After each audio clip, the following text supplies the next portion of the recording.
Russell, could I ask you to do invocation? Sure. And then Keith will do flag song.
Do you have anyone that needs to be excused from any past meetings?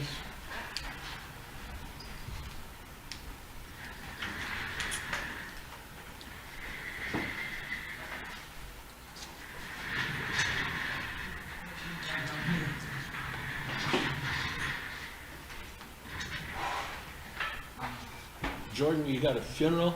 Yeah. Tomorrow. That's tomorrow. Yeah. 10th, okay. Excuse anyone. Maybe we should include Stan in this too. Stan's online. He is online. Was he? He's online, yeah. I only got home. How many we got online then? 6 of them? 5. 5 online, okay. Council, you have an agenda before you? Anything we need to add or change to our agenda? Any additions, corrections?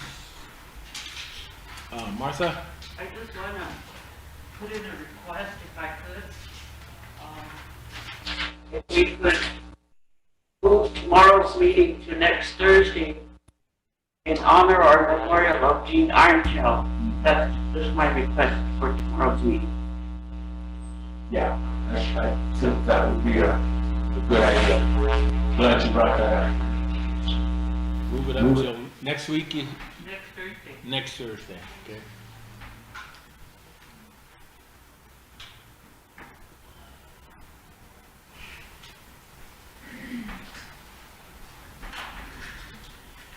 I just got something for a second. Who do we have? Bill. Bill? Yes, I don't know if it's been discussed or is in the motion of happening, but I had some members out here and some different guys that do turkey hunting, and they're wondering if the Game Fish and Parks has set like the spring turkey hunting season dates yet. If they're set or set to be put out on, the websites or not, because they were wondering about their spring turkey hunting seasons. That just went through committee, isn't it, Russell? Yeah, just the other day, basically,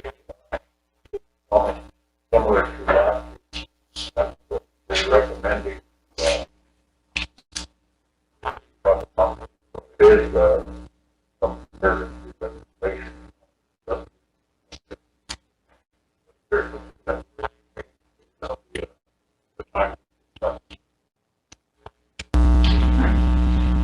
with that, Bill?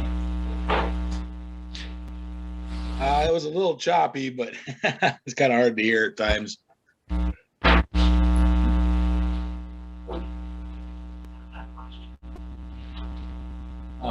Pam, did you have your hand up?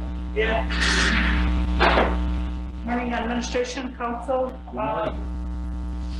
Going back to our excuses, I do know that Lisa did put on our text that she was late.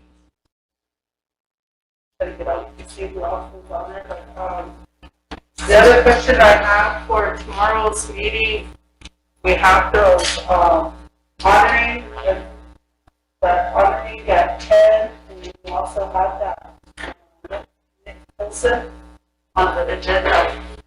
Can we, if we're going to approve to move our council meeting, can we get someone to give them a call and schedule something with them for another date? Also, on our last agenda, I had added IT on there. So, and we never got to them because I think Santi was away or something. Anyway, we ended up adjourning and then he came in, but if we could go ahead and add him to the agenda, or the IT department for today's agenda, appreciate it, thank you. Fam, new business? I don't know, what committee do they report to? Economic development. Economic development? Put him under that one. Okay. The IT department.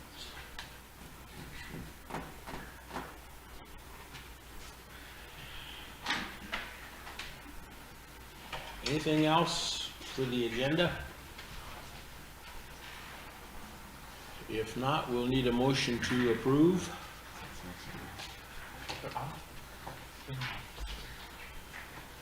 Steve, second by Martha. Question, Fremont. All in favor? 1, 2, 3, 4, 5, 6, 7, 8, 9, 10. Stanley?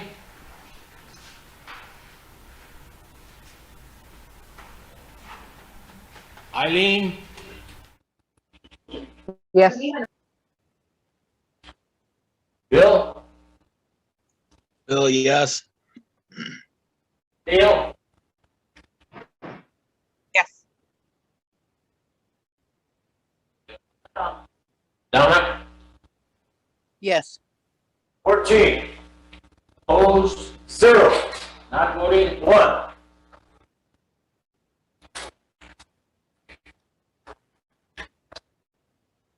Okay, we move right into the constitutional officer's report. The treasurer asked if he could give his first, so we will do that. Honor his request. Thank you, Mr. Chair.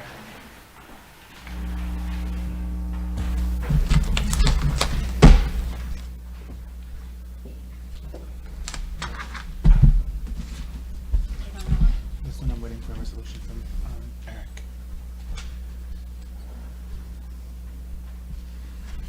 Oh, I need one of those too that she's sending out there.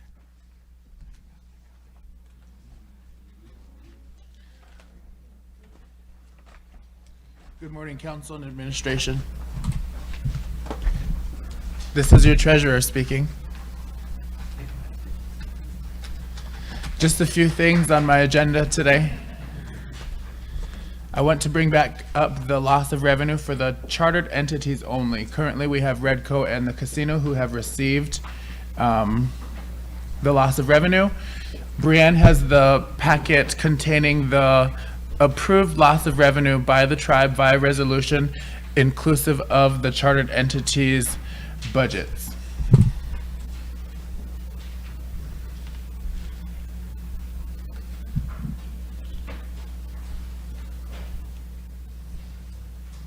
I did include the ambulance service. I will advocate for them. Their loss of revenue is also attached, their budget. It has been approved. And then we did get clarification from the CPA regarding the funds that they have already received. I'm recommending approval for their loss of revenue request. The general funded programs, I would like to go back to the ARPA committee for discussion, due to them being funded by the general fund. Is there another one of those ones that Brian had? Yeah, which one was it? Lots of revenue budget. Okay. Lisa? Council administration. At the ARPA committee level, we did make a motion to have these charter entities that get the loss of revenue turn in the detailed expense. Yes, I would like So I don't to, know if you need a council. That way we can see how we spend the money. Yes. Also, there is one chartered entity in there, the White River Healthcare.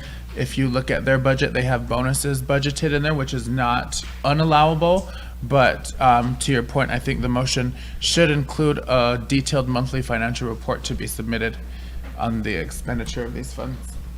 Lisa? I'll go ahead and move and make that motion so that all charter entities receiving the loss of revenue funds turn in a detailed monthly report to the treasurer's office. Okay. Okay, Lisa's motion is on the floor. Pam, are you seconding? Yep. The motion, is there any discussion? Steve, your question? Question by Steve, all in favor? 1, 2, 3, 4, 5, 6, 7, 8, 9, 10, 11. Stan?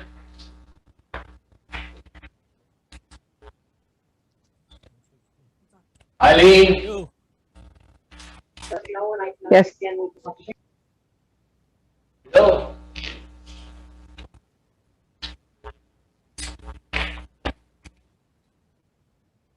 Tennille? Yes. Donna? Yes. 14. Opposed, 0. Not voting, 2. Motion carried. Steve? Thank you, Council. The next handout, so we are in the process of renewing our contract with our auditors, Whitfley. They conduct the tribe-wide audit and the single audit. They are separate audits that we are required to have due to the federal government. The single audit is between 15 and 16.5. You see the resolution, the amounts are highlighted for you on the first page. And then attached is their agreement with us, inclusive of their fee schedule, to be signed by the tribal president. And this is for them doing the audit on the Rosebud Sioux tribe. The other resolution is for the tribe-wide, and that is inclusive of all of our chartered entities, along with the Rosebud Sioux tribe as a whole. So the in-house, just the tribe focus and the tribal programs, and then the larger dollar amount is inclusive of all of our chartered entities audits to be submitted as per the CFR states regarding the audits. That large one includes the CARES money, right? We have a separate resolution with the CARES money. This is Audit the tribe. We are utilizing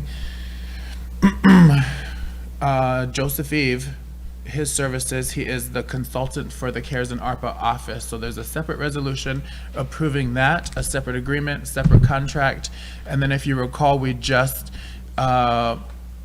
approved SRD's request to have Falmouth Institute as an additional CPA consultant. So we have 3 CPA consultants, all with separate resolutions, all with separate contracts and separate funding amounts approved by this body already via resolution for the CARES and ARPA office, and then for Ken and them to utilize for the 638 contracts. And then these are separate. This is for our audit.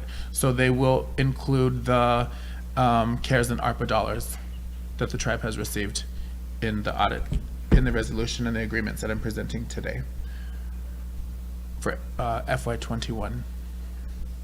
So Steve, they're combined then, right? They're not each one a separate. Correct, yes, it is a combined, so the combined or the tribe-wide audit is the 240,000 to 260,000.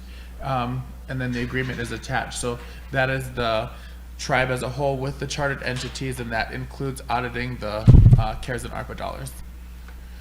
But for us to ask questions about can we spend it, what's in the CFR, there is a separate agreement with those consultants also that I referenced.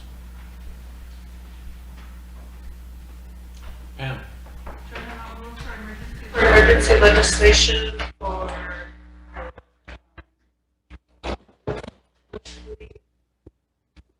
$16,000 to $16,500. Second. Lisa seconded the motion. Is there a question? Ray, you want to bring it on as emergency? All in favor? Raise your hand. 1, 2, 3, 4, 5, 6, 7, 8, 9, 10, 11. Online, Stan. Oh. Eileen, Yes. Bill, Yes.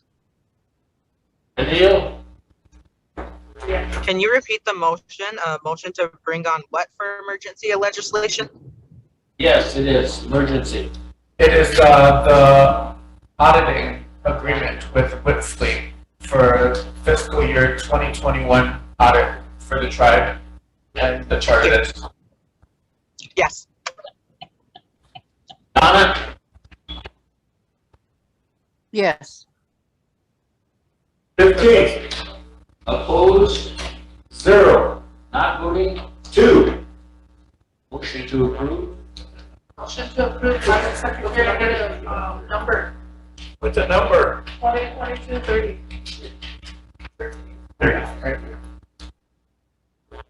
Okay, Pam has moved. Is there a second to the motion? Ray. Any discussion?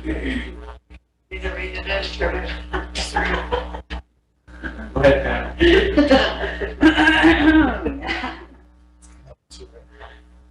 Did you bring your reading voice? Yeah. I didn't bring my bifocals, but we'll try it out. I'll start with the fourth whereas. Whereas Rosebud Sioux Tribe has solicited proposals for accounting firm to provide auditing service as an independent auditor for the year ending September 30th, 2022. 21. Sorry, there's no number on there. To audit the tribe's financial statements of governmental activities, business type activities, the aggregate, discretely presented component unit, each major fund and the aggregate remaining fund information, including the related notes to financial statements as of for the year ended September 30th, 2020. The Rosebud Sioux Tribe 2021 tribe-wide audit. Whereas or can we strike that line?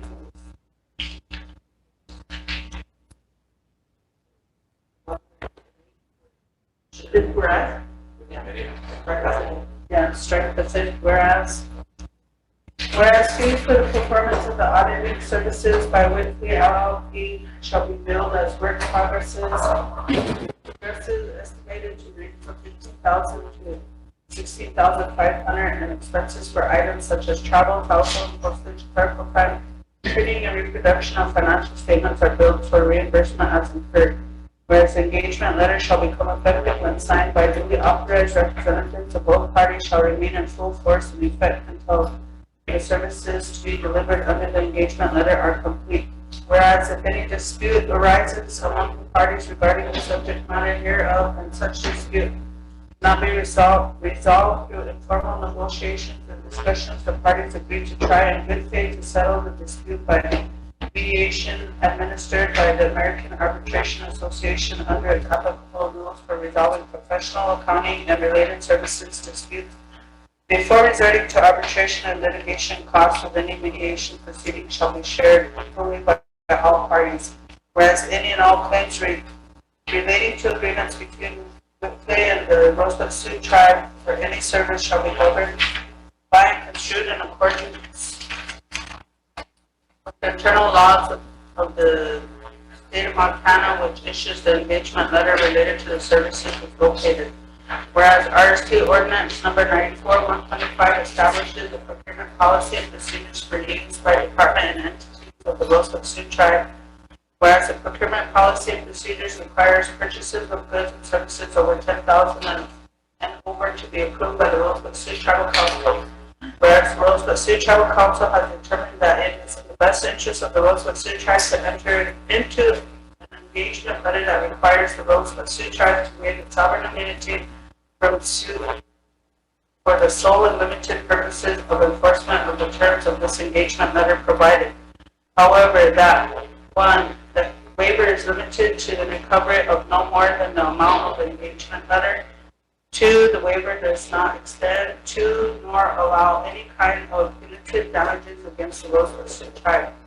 And now, therefore, be it resolved that the Tribal Council hereby approves the engagement letter with Btfa LLP on a sole source basis in connection with the provision of RST 2021, tribe-wide audit preparation for the Rosebud Sioux tribe. And be it also resolved that the President of the Rosebud Sioux tribe or his authorized delegate is authorized and designated to execute the engagement letter on behalf of the Rosebud Sioux tribe.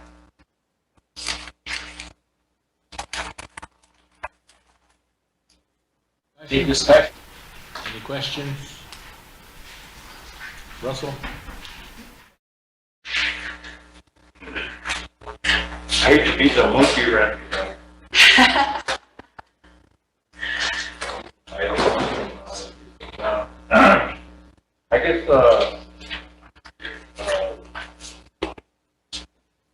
again, wavering sovereign immunity. On one section here,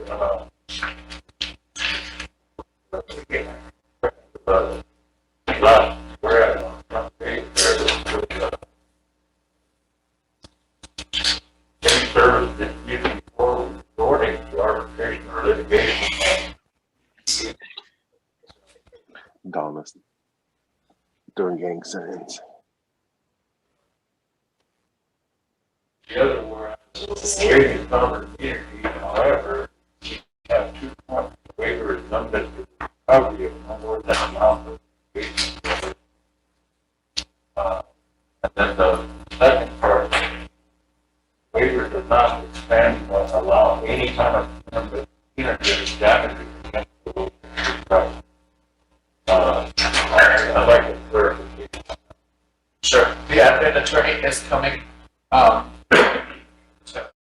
clarification. I believe that means if there's any disagreements and we part ways, that we still are obligated to the full amount of the contract, but Eric will come in to further explain. I'm assuming, this, Advertised, and they're the only ones that submitted a proposal as a sole source. I don't know what the state of Montana, their rules are. I could maybe Eric can explain. So, Eric, what questions on the sovereignty? Waiver, 1 and 2 of this whereas. Sure. Good morning, council. To understand the question, The agreement, which I didn't get a chance to request any negotiation on, refers to the rules of, or the state of Montana as the applicable law. I'm sure we can request that to be, and the Rosebud Sioux tribe. It would be the question would be the application of laws regarding contract interpretation, and also the rules of civil procedure as it would apply to an arbitration or other dispute resolution proceeding. I added the whereas on that the limitations to the waiver of sovereign immunity, that it would be no more than the amount of the engagement letter and that there would be no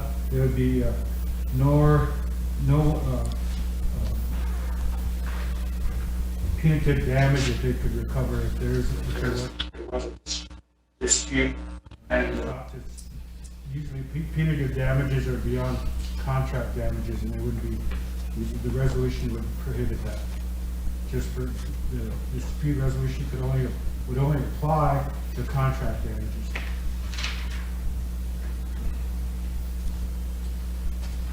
Does that answer your question?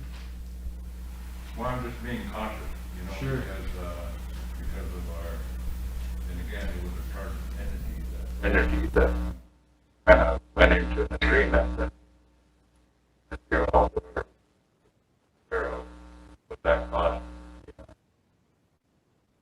Yeah, not us, but sure. Sure, I'm sure if you're not comfortable with this law of the state of Montana, I could get that changed in the agreement to those with the tribe.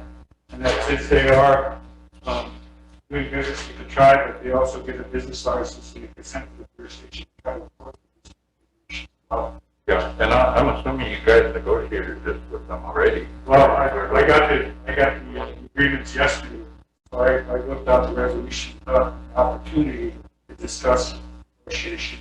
When I do that the next day or tomorrow, I'm going to come back. Council's still in its current session.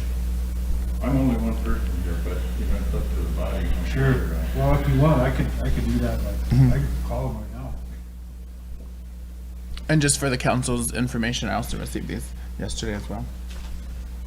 Yeah, I think the treasurer hasn't explained we're up against a time frame on getting the single audit done because it's required to receive our continued federal funding. So it's one of the reasons why it's a bit rushed. But I can see if I can get some of these terms negotiated and I can report back. Maybe this afternoon? Sure. Sure. So, Pam, do we want to pull the motion We'll table these until this afternoon. for now? Yeah, I guess, yeah, we can go ahead and just table it until, Eric does his research or whatever needs to be done. But also, I'm gonna make a motion that, from here on out, when we approve of contracts that come in, that all that information on them, contracts, proposals, whatever it is that we are approving, that it be given to our attorney so that he can review everything and have everything ready for us. Because this is time consuming for us when we have things that we need to get done, and we're trying to move tomorrow's council meeting, so we have to get a lot done today. So that's my motion. All right, have a motion on the floor. Just withdraw that one? The one for the Yeah. resolution? Okay. Steve? Okay, Pam has another motion on the floor. Steve, you're seconding that motion, and the question by Lisa. All in favor? 1, 2, 3, 4, 5, 6, 7, 8, 9, 10, 11, 12. Stand.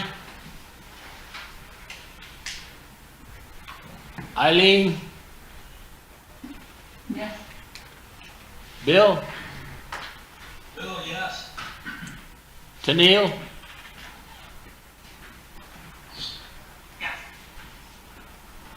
Donna? Yes. Wayne Frederick? Yes. 17, Opposed? 0, Not voting? 1. Okay, motion carried.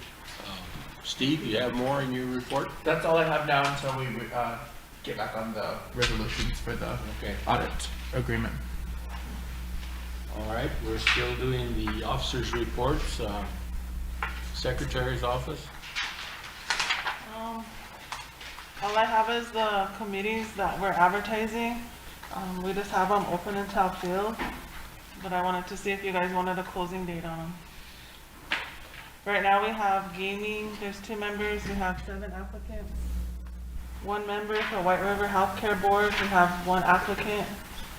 1 at-large member for Social Services, we currently have no applicants. 1 member for Check Roll, we currently have 1 applicant. 2 members for Veterans Affairs, and we currently have 3 applicants. 5 members for Election Board, we currently have 2 applicants. And 5 members for SWA, and we currently have 11 applicants, which 3 of them have been cleared from SWA, and we're waiting to hear back on the other ones. So I don't know if you guys want a closing date on them, because I have people calling asking when they're gonna be selected. How long have they been open? All of them except for Election Board have been open since October, November. Chairman? Yes, Donna? Madam Secretary, did you say anything about the Education Committee? No, that's not on our advertisement list. Okay, we have 1 at large.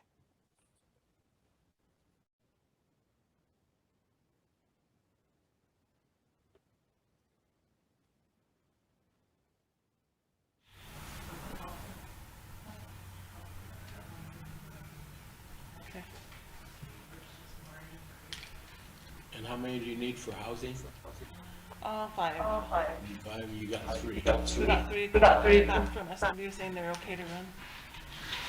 Madam Secretary, can you also check on health board, because we do have 2 at-large positions, and one always shows up, and I don't know what the position is for the Okay, other one, if it's up, or if they want to continue to be on health board. okay. Wayne? Nicole, I was talking to, was that a couple days ago when I was in there talking to Shoe Bear? And Shoe Bear said that he needed acknowledgement on a board member for the hemp commission. And then I think there's still a board member that needs to be acknowledged for Redco as well. Gary?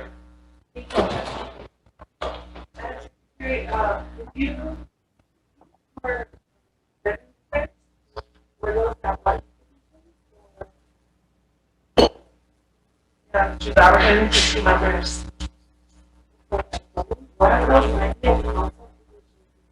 Okay.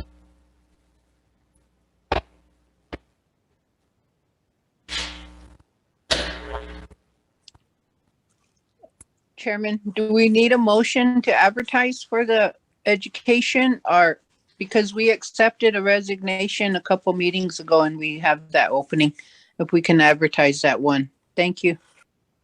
I think she just adds it to her list, Donna. Thank you. The good list, I'm on every list, just kidding.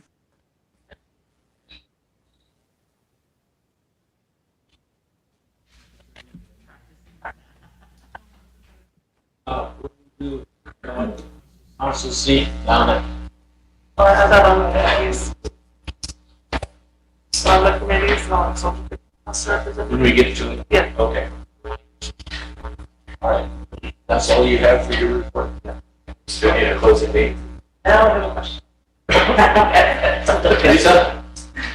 Since we're off that committee list, so we're thinking about rescheduling tomorrow's council meeting. That was mentioned this morning. We're making a immediate decision because we have those attorneys from IHS that are coming down, Brendan Johnson and Bruce Finzen. Tomorrow's the only day that they can be able to come down. So if we're going to reschedule, can we figure that out right away so I can let We you need know? to touch base with the chairman before we come. Okay. I know he's got a lot scheduled for tomorrow, so Okay, it'll be interesting. yeah, I'll be done that. Okay. I would give my report now, Scott can give his later when he gets around. Out of the vice chairman's office, we serviced 62 people with checks of the same sort. Some medical travel checks that went out. Quite a few of them were requests for food $30 worth of food, $40.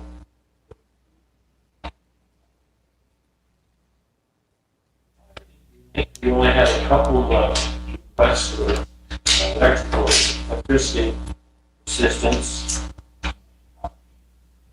Several calls for wood, what try to do there is get whole corded wood from Kenny Hawkins' program and then divide it in half between 2 people, so they each get a half a cord. Some of the entities, when they deliver wood, they get criticized for spraying off. Use sticks, and we don't want that criticism, so I try to do at least a half a cord when I take wood out to our people, so try to keep the controversy down there a little bit on what we deliver. We worked on the elder home over in Butte Creek.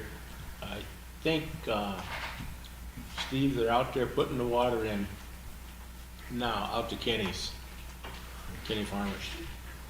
We've been at that for quite a while. He's been waiting for all summer and all fall to get that done. They're out there now hooking everything up, so hopefully he can be moved in next week.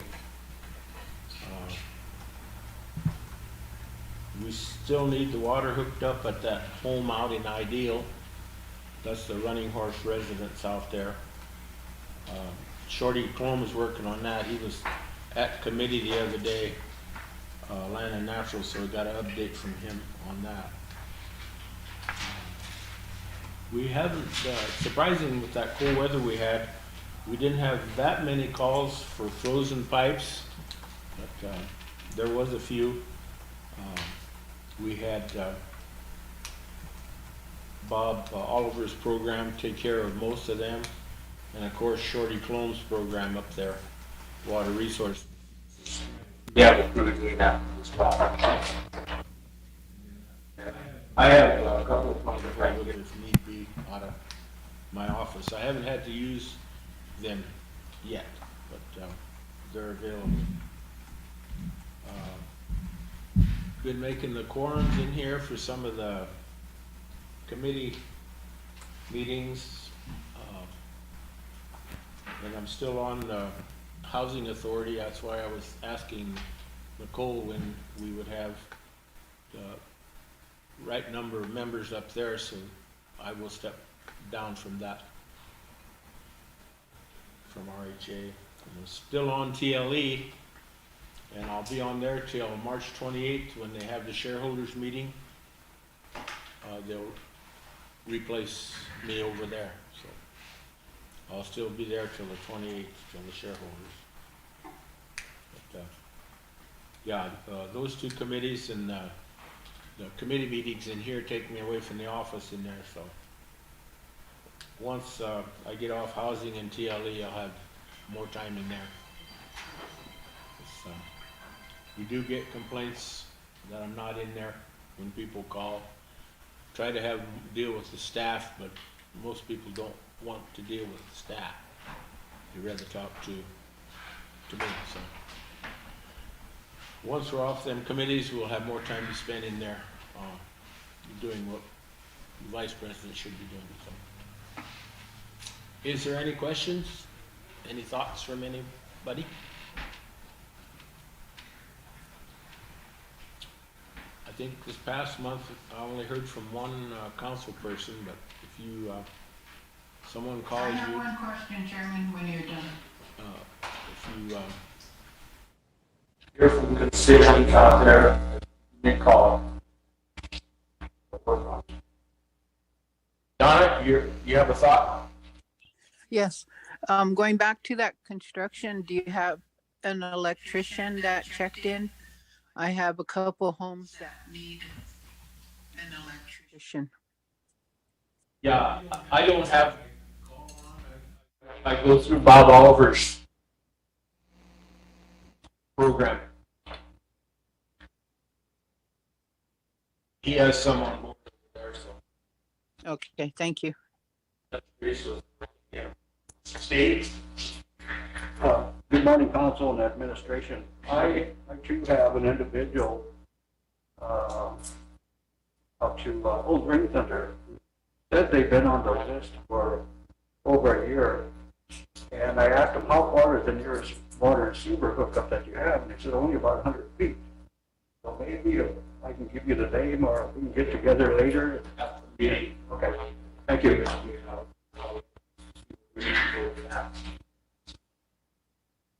Any other questions? My report? Lisa? We have a motion to approve the vice chairman's report. Is there a second? And question by Jordan, all in favor?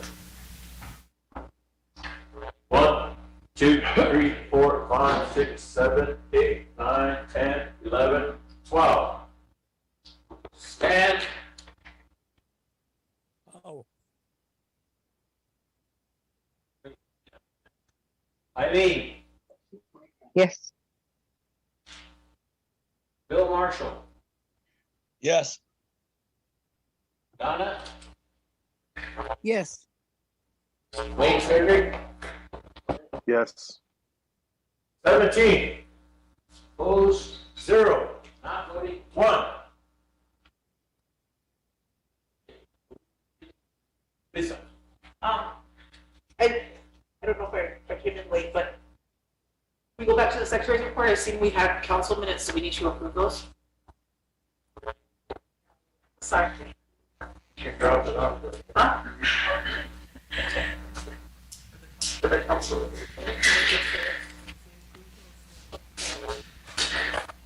we'll wait till after we have the complete discussion.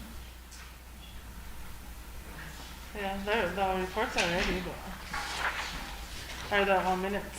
They're all in order? Yeah, Go, they have all ready to, we just Also need, to the secretary's report, I just have one more issue I just kind of wanted to put out there.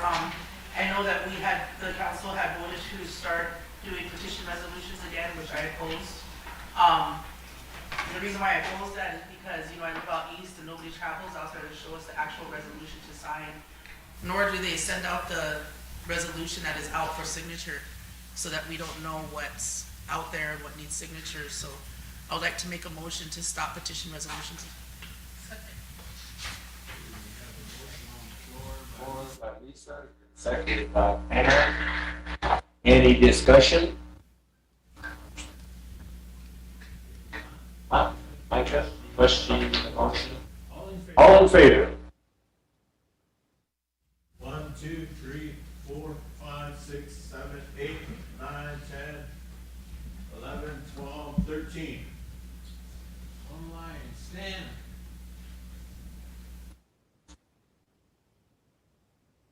Eileen, Opposed. Bill, Yes. Donna, Oppose. Wayne Frederick, Oppose. 14 in favor? 14 in favor. Opposed? 2, 3. Not voting? 1. Okay. Motion carried. Cam and then Lisa. Morning, Madam Secretary, also under your report, there was a petition, there was 2 petition resolutions that went out. One was regarding the pay increase on the casino stuff, and there was another petition for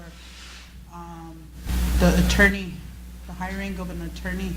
And there was a discussion here during executive session, and that's why they wouldn't be in the minutes, but there was a discussion during executive session. And when we came out, we were all under the same understanding that those would not be sent out. We didn't have an agreement because there was a lot of discussion on that. So I believe the petition resolutions received signatures that were needed for passage, but I do know that they need to come forward to get ratified. But when petition resolutions have have the required signatures in order to be considered passed for the chairman to sign off on, what happens, does the department follow that resolution even though we haven't ratified it yet?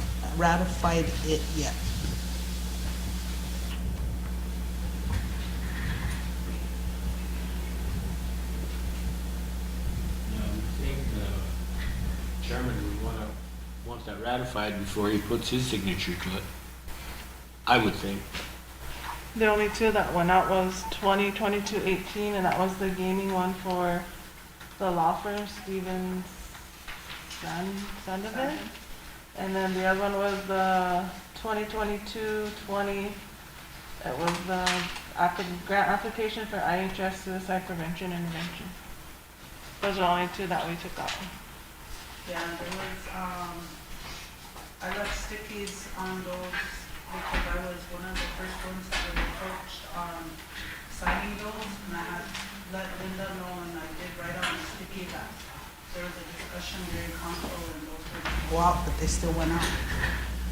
But, I guess that's what I'm asking is what happens when we don't ratify something, but yet it got the required signatures and people are acting on the petition resolutions when they're not ratified?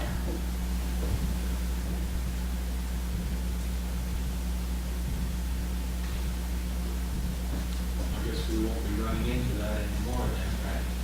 We won't,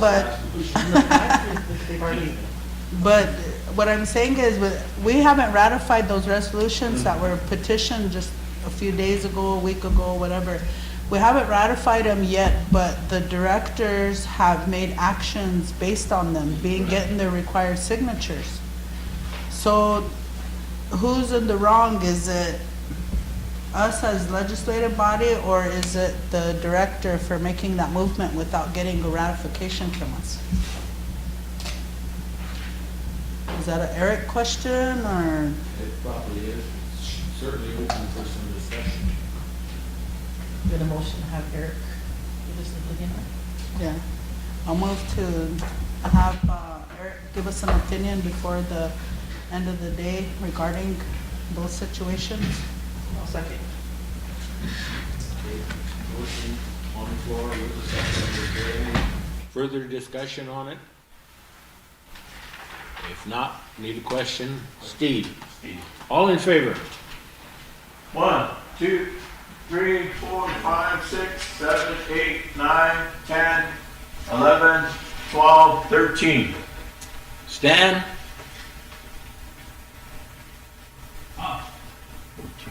Eileen? Yes. Bill? Yes. Donna? Yes. Wayne? Yes. 18. Opposed? 0. Not voting? 0. Motion carried. Okay, are we moving into our agenda? Lisa? Whoever, Nicole and the committees, should we just leave them open until filled then, until you can get a good list of, And then just bring it back next meeting? yeah, and their next report? Okay. I'll move to leave all committee vacancies open until filled. Then she can come back with the list on what all committees need to be filled. Your motion, Lisa. Is there a second to that motion? Steve. Steve? Question? Question by Pam. All in favor? 1, 2, 3, 4, 5, 6, 7, 8, 9, 10, 11, 12. Stanley?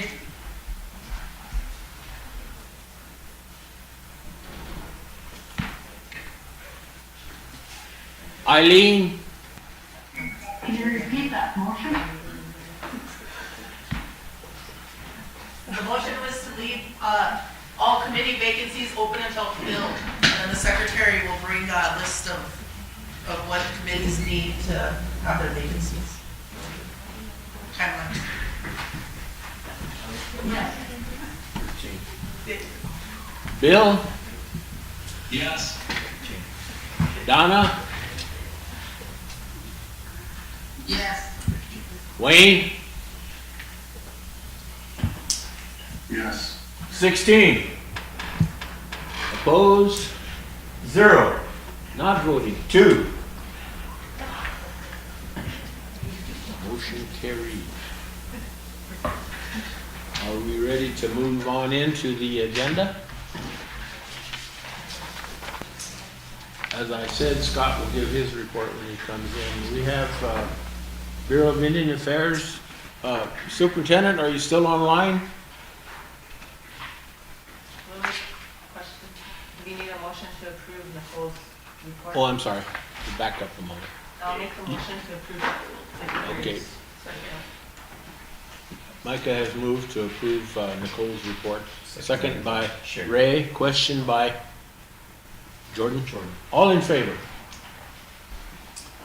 1, 2, 3, 4, 5, 6, 7, 8, 9, 10, 11, 12, 13. Stan?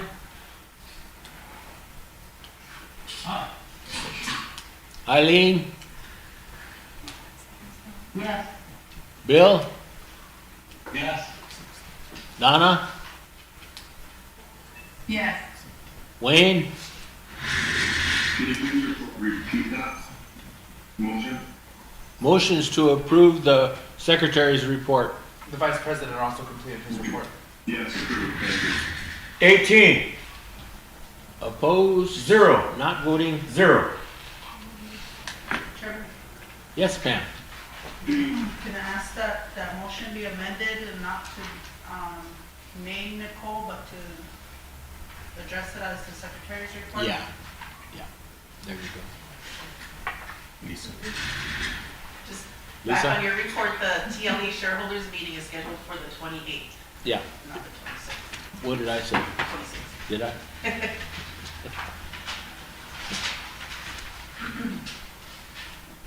Okay, we can move along then to the Bureau of Indian Affairs.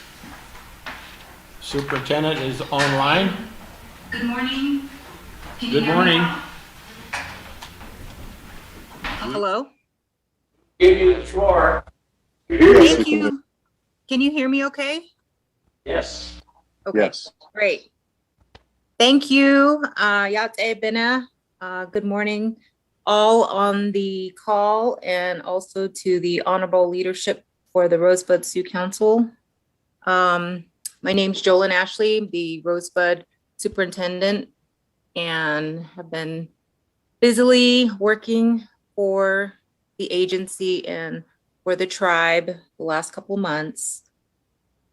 And I would just like to give you some highlights.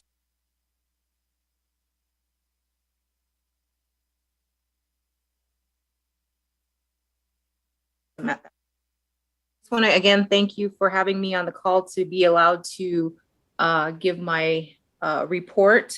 There are quite a few items here that have come about, but I also just wanted to let you know that we do have the Bureau at the agency here in Mission and other locations are continuing to work on max telework due to COVID. And we do get updates and information that we send to the regional level as far as the numbers locally and in the community. So, you know, the main focus for the staff at the agency and all around is to stay healthy, stay safe. Here. Excuse me? Why are you physically not here? I am physically not there due to telework. It's not an excuse for the Rosebud Sioux tribe. Chairman, I would like for the superintendent to be here in person. I don't care if she comes to our next meeting to do her report, but I think that the people deserve to have the superintendent here present in person because they've moved their office from the agency area to Mission. So I believe that our superintendent should always be present at our council meetings. That's out of respect for our people. people that want to see who she is and get to know who's representing us in the BIA level. Superintendent, you heard that. I'll second that.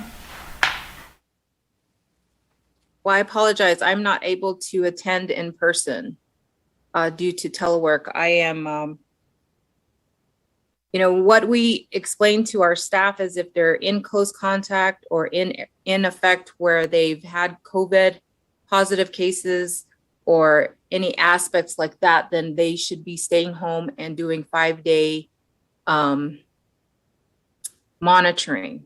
And so, and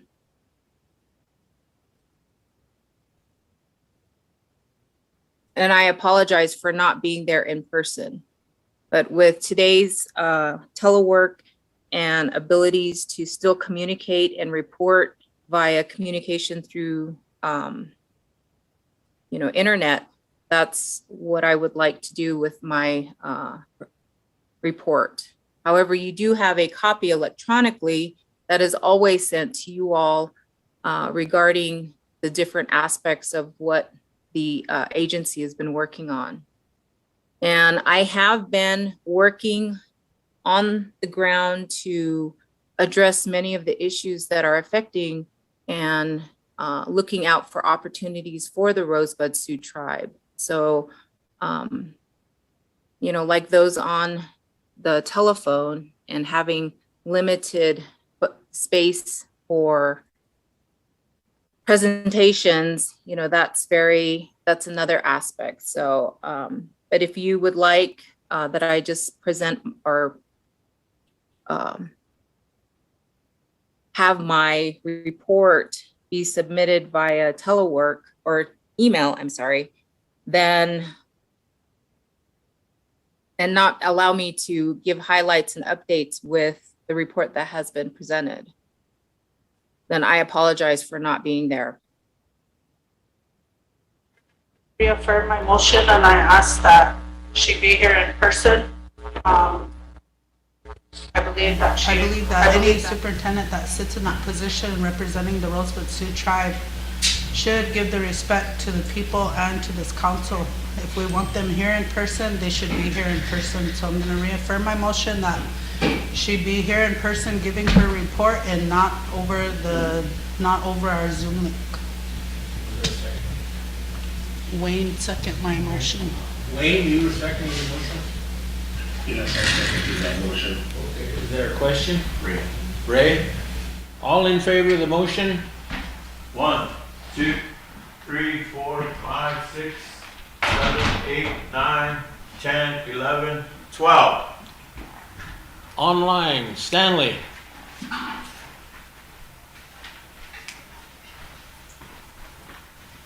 Eileen? Yes. Bill? Yes. Donna?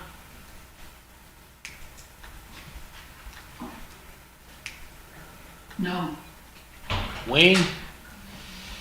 Yes. 15, 16, Opposed?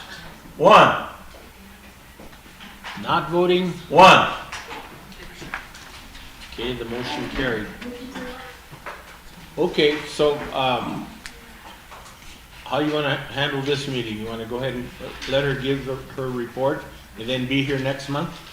No, I want her here to give her report for this month. So Okay. if she wants to drive down or if she wants to wait till their next meeting, I don't know if we're canceling tomorrow's meeting. I don't know anything on that, but I would like her here to give a report in person. In person? Yep. Okay.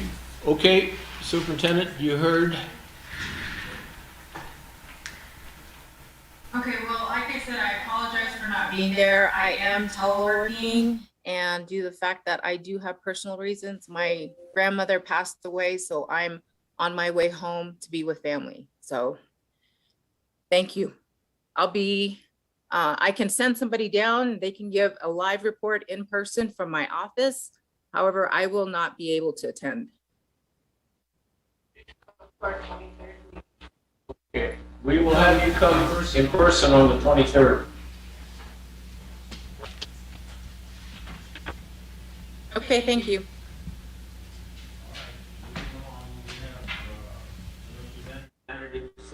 Trust office, Jolene One-Star. Good morning, everyone. Where do I stand? Okay. Thank you for coming. Thank you for having me, administration and council. Good morning. This is my first time here in this position. I'm a fiduciary trust officer to the Bureau of Trust Fund Administration, formerly OST, Office of the Special Trustee.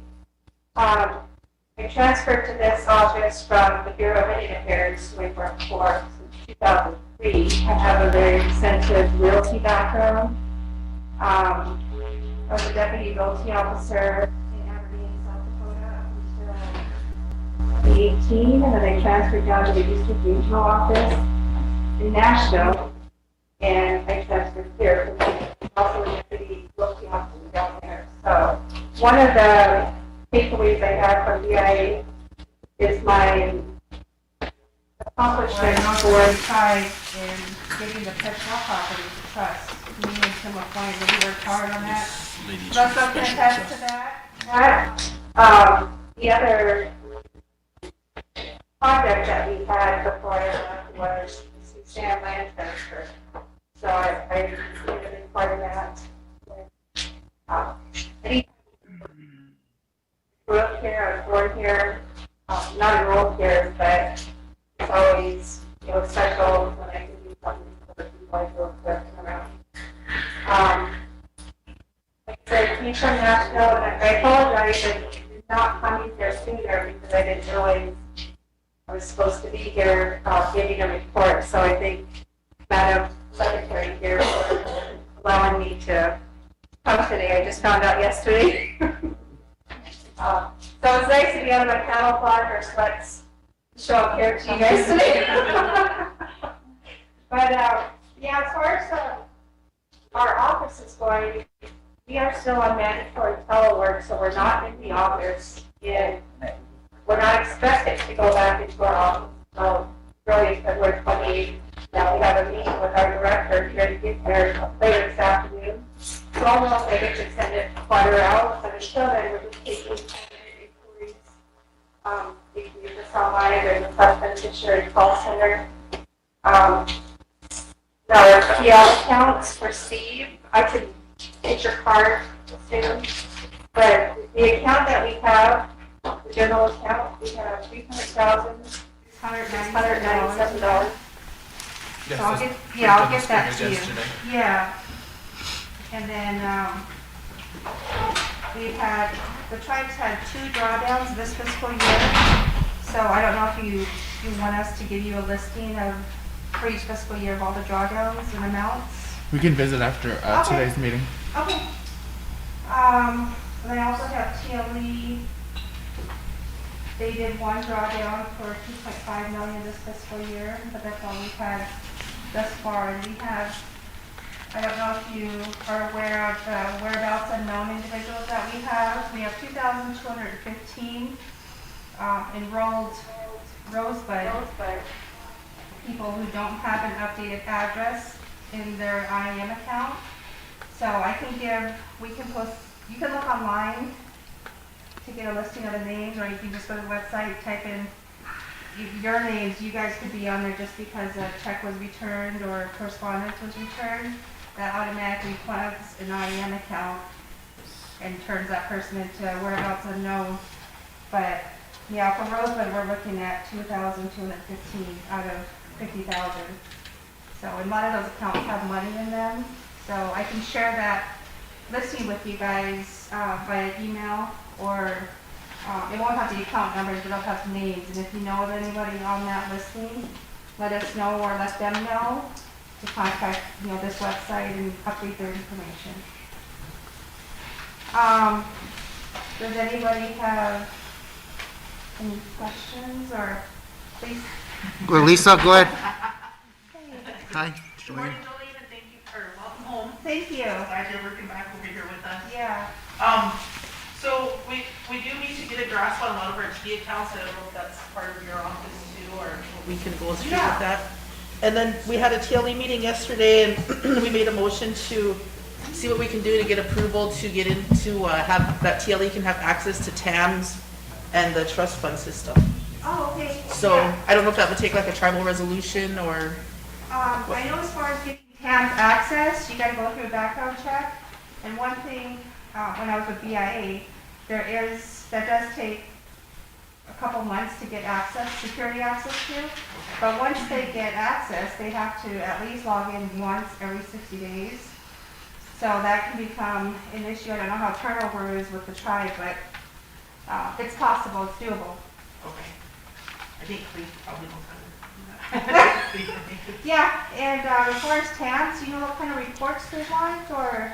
I think just to see what our balances and our. For TAMs, that shows interest and not really balances. Oh, okay. So I can provide the balances, but as far as ownership for those T-tracks, you know, I can also assist with those too.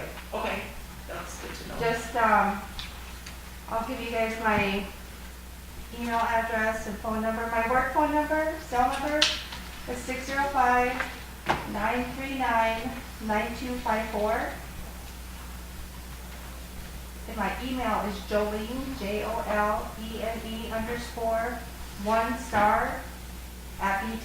JOLENE1*1*btfa.gov.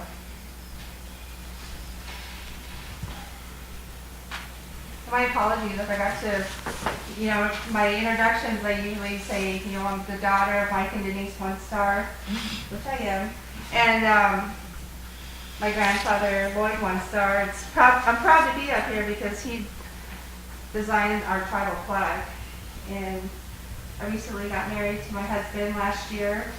We've been together 17 years, but he's a law, don't hold that against me.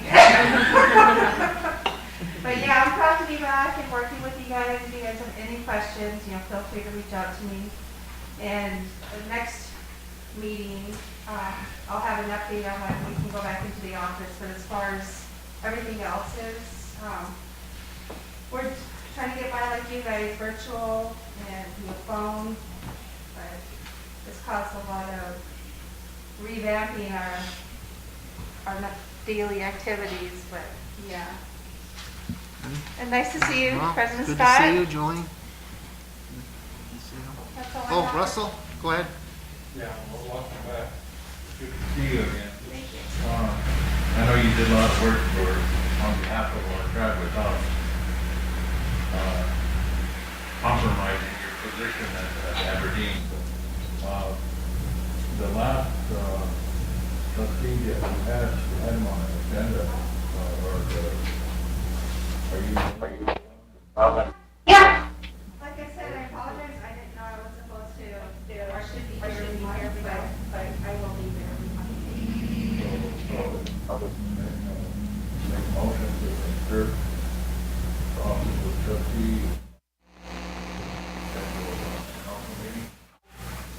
Yeah, it's actually Bureau of Trust Fund Administration officially now, not OSP. Bureau of what? Trust funds? Trust Funds Administration, BTFA. BTFA, Yeah. okay. BTFA. A motion by Russell, second by Pam. Any question to insert the BTFA into our agenda for each month? Damien. Question by Damien. All in favor? 1, 2, 3, 4, 5, 6, 7, 8, 9, 10, 11.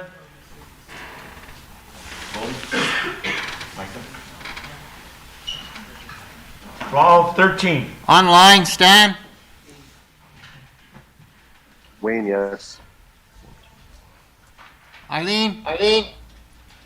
Yes. Bill? Bill, yes. Donna? Yes. Opposed? 17. Not voting? Not voting? 1. What? Motion carried. Is there any more, Jolene? Okay, go ahead, Russell. Yeah, you remember about Willie or your, you know, when the line on, Cordry? we just started getting a handle on our key account. And we need our account to be well verified, the key account and what's still out there. I'm sure the ULE is anxious to get their hands on that too. But I think at some point maybe we can go do an overview of that responsibility. Yes, I do have 3 accounts that I flagged that we do need to sit down and go over. I'm kind of unsure of the ownership, whether it goes to TLE or the tribe. But those are the ones that I can meet with you and TLE on at a later date. But yeah, I know which ones you're talking about. Yeah. Yeah. And so maybe at our next meeting, you can come and kind of give us an update. Yeah, sure. I have a comment too, Mr. Chair. Go ahead. Just on that, historically, who were those funds released to in those T accounts? Those include land assignments, and I know Wayne in a previous meeting, I want to say 2017, I was looking at some old notes, but he inquired about the land assignments, and we don't know if TLE, when they purchase a lot of lands, the tribe automatically consider that TLE managed lands, the tribal managed lands. So we needed to have a distinction between the two. Sure. So the monies from both ends are going into these accounts, but we need to clarification as to how we're going to separate them Okay. first. Also, I'd like to set the expectation, Jolene, that all of those discussions include me. Okay, that's fine. Thank you. That's fine. Okay, is that it for Jolene? Thank you for coming. Nice to see you again. Thank you for having me, and I hope you get to, some of you I don't know, so I hope to meet you soon, so thank you. Okay, we gotta go back to the Constitution Officer reports. I believe the treasurer wanted to give his report first. You already did yours? Yeah. Oh, okay. We just need yours. Oh, you just need mine, okay. Well, I cannot tell a lie, they said, so. Only one's been approved so far. Okay. I got a few things on my report that I need to talk to, just to bring to the council's attention. I've been getting a lot of calls on enrollment and lineal descendants as far as them being enrolled and them still pending, the enrollment office wanted to meet with myself and Willie and some of my staff on what we need to do, and the enrollment committee probably needs to be involved in that. Are we gonna allow lineal descendants to be processed through in the future? I know a lot of us are getting calls on that issue, so I just wanted to bring it to your attention that it's becoming an issue, and eventually it's probably gonna end up being some type of lawsuit or something, you know. According to the Constitution, they basically approved that amendment to have lineal descendants being enrolled, so it's another issue that's coming up again, and I'm sure it's probably about the benefits that they can get off being enrolled as a tribal member. But I'm gonna meet with enrollment tomorrow, and we're gonna talk about that issue, and we'll bring back some recommendations from the enrollment committee. So, Pam. Something also, Chairman. Chairman, also, in your meeting, and maybe some of our council reps have addressed it, but there was a resolution that was passed, I believe in 14 or 15, maybe even 13. But it was regarding that scenario of allowing the lineals to be enrolled, but they do not receive any benefits from the tribe. And I don't know, there was no legal opinion given, but I do know that our attorney was in here when that resolution was passed, and so there was no opposition at that time for that resolution not to go through. So that resolution does sit in place, but I don't know how far we've gotten as far as enrollment, creating policies on the lineals, because they do have that right to do that. I don't know how far they've gotten with that, but I would like for the enrollment and yourself to remember that resolution that still stands unless somebody wants to pull that resolution back. Well, that's a debate too between the resolution and the Constitution. constitutional amendment, you know. The Constitution allows for them to be enrolled. Yeah. That resolution isn't denying that. That resolution is denying services of the tribe, that the tribe gives. And as a sovereign tribe, we are allowed to do that. Yeah. Well, the discussion needs to be had, and we're gonna have the meeting tomorrow, so we'll bring back any recommendations from the enrollment committee. I don't know, Damon, do you remember how many pending lineal descendants are out there as far as to date? I think I got the number of 1,200 or something like that. There's quite a few of them that are pending, so it's going to become an issue. So just so you're aware of it, Wayne. I have a comment too. Mr. Wayne and then Steve. When is the meeting? Tomorrow, yes. Tomorrow, yes. So, What time? 'Cause oh, I thought Friday. Friday. Excuse me, I thought it was Thursday. So it's It's Friday, so. Oh, Friday, okay.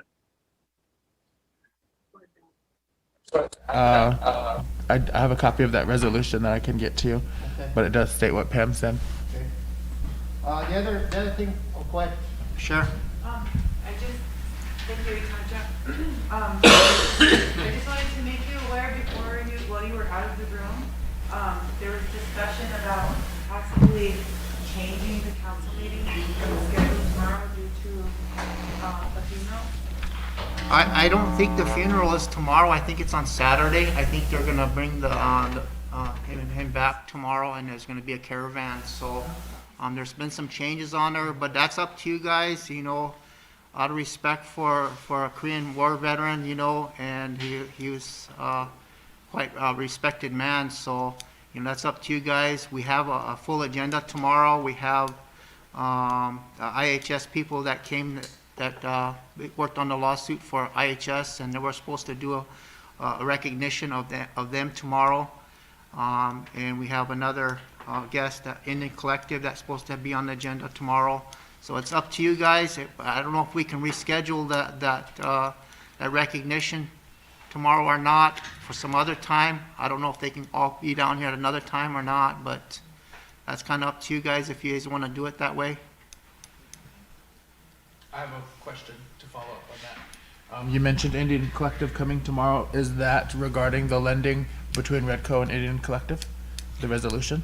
No, this issue came to, it's not an issue, but it's a proposal that came to Land and Natural. It's basically kind of creating a organization or a Section 17, kind of a land back program for the tribes, and he's got a proposal that he wanted to talk to you about. Nick Tilson is head of the Indian Collective, so. Thank you, Mr. Chair. Yeah. The other thing that I want to bring to your attention is I've been working on the burial issues as far as the amount that we get for burial. When we had the Secretary of Interior in Rapid City, I brought that up as far as one of our concerns, our issues from Rosebud is that we just don't get enough for our burials. We run short on, I think we capped it off at $2,500 for individual burials, and we get another $1,300 from community services to help with funerals. But they raised it to $3,500, but they didn't raise the overall budget for burials, so we're still kind of in the same spot. So I've been working with the assistants from the Secretary of Interior's office on what we can do to raise that, maybe get that cap changed, maybe try to get some more funding for our burial program. So that's something I've been working on. We're doing another follow-up meeting in 3 weeks to make sure that just doesn't get swept under the rug as far as one of our issues. So we're going to continue to work on that. Hopefully we're successful at getting some more funding for our burial program. I just got off a meeting. I was late today because I got off a meeting. The Great Plains chairmen, they put me on a budget formulation committee for the Great Plains area for IHS, and I'm going to present a national budget to for the Great Plains tomorrow at another meeting. So I'll be out of the council chambers for a little while to do that, but that's why I was gone today. So it's kind of a good experience to go through. They give you 5 minutes to present your budgets, and I think the overall national budget is going to be like $51 billion. So that's what we're asking for. So just for your information, I don't think I have anything else except for the hog farm issue. We did have some issues out to the hog farm. The cleanup was going really well, and we got some reports that some of the berms on the evaporation ponds were opened up and released some of that sludge and stuff out of that water out of the evaporation ponds. So they acted on it quickly. They went out there and stopped it. And the Bureau's right on it as far as making sure that they're doing what they're supposed to do. And so they're monitoring it out there right now. I don't think it's done really any damage, but our deadline to have it cleaned up is end of May. So the hog farm cleanup should be closed in end of May, and everything should be back to where it's supposed to be according to our judgment as far as taking them to court. So, Chairman. Go ahead, Stephen. Did you see the Attorney General's request via email to Council and the Administration this morning regarding Sun Prairie and the tribe? No, I didn't. He requested a motion to represent us in court, I believe. Lloyd, are you online? I am. Was that today, Lloyd? Basically, thank you, and good morning, Council. So Mark Marshall had represented the tribe through the negotiation and through a lot of years of litigation in this particular case. As you know, he no longer works for his law firm, and he doesn't represent us on the case anymore. It leaves us currently unrepresented before the federal district court. I'm being sworn in by the federal district court on Tuesday. I would like a motion from the council authorizing myself and Eric Antoine to enter an appearance on behalf of the tribe so that the tribe is represented through federal court.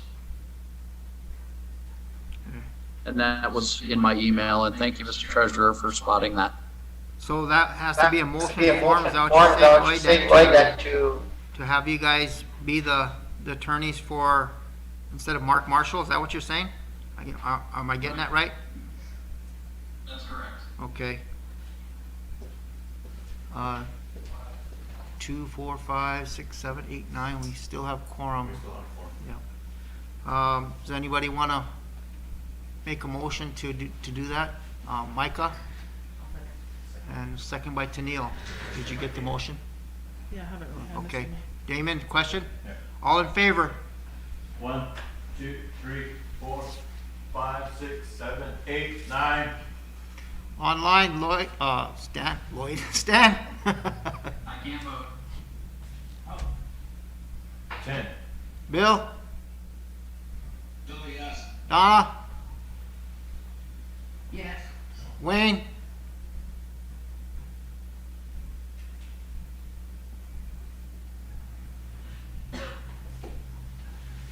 Opposed? Yes. 13. Yes. 13. Not voting? 1, 2, 3. Okay, the last thing I have to report is motion carried. 4. After, last report I have to make is after the last meeting here, we had a little discussion on some activities at the casino. So I do have a meeting set up tonight with I'm gonna attend their joint meeting with the commission and the board of directors. So I'm gonna talk about some of the conflict of interest that might be, that we were concerned about. So I did get a write-up as far as those conflict of interest. So I'm gonna go address them with the commission and the board of directors. I got off the phone with the gaming director, and I said it's nothing that we should get defensive about, but we need to address them. So I'm gonna do that tonight. And along with Eric Antoine's gonna come out with me, so we'll address that and give a report back to that on that. But that's all I got. The next thing on the agenda is, unless there's any questions for me, go ahead, Cher. Thank you, Italia. You know, I wanted to go back to the secretary's report, making sure minutes were ready and we didn't.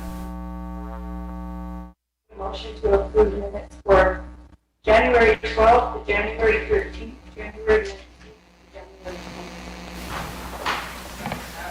Motion to approve minutes of January 13th, 19th, and 26th. Second by Micah. Second by Micah, question by Jordan. All in favor? One. What was it? Approve the minutes. The January minutes. January. 2, 3. What was the motion? Approve the minutes. January 12, 13, 19, and 20. Chairman, Yes. can I move to table? To approve minutes? Yeah, we were gonna look into our minutes. Okay, there's a motion to table to approving the minutes, second by Lisa. No discussion on a tabling motion, so you can't, on a tabling motion, there's no discussion, so. Need a question. Need a question for a tabling motion.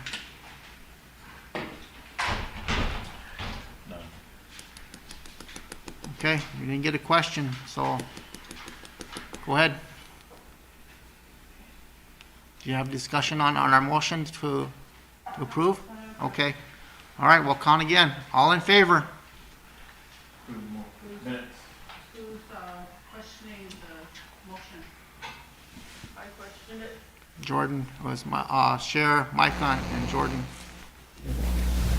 All in favor? Can you repeat the motion? Motion to approve the January minutes of 12, 13, 19, and 26.